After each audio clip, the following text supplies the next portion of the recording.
I have a huge update on this winter storm this weekend. A winter storm watch is in effect from 12 p.m. Friday and has been extended until 12 p.m. Sunday.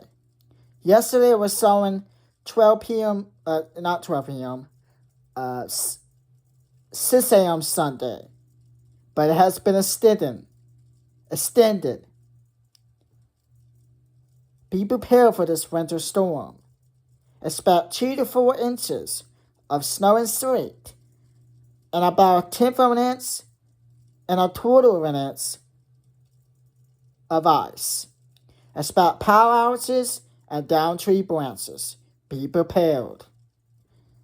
And also, extreme cold watch has been issued for the DFW Metroplex.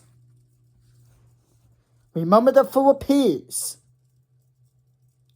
people, plants, pipes, and pets. And that is your winter storm update, and I'll see you next time.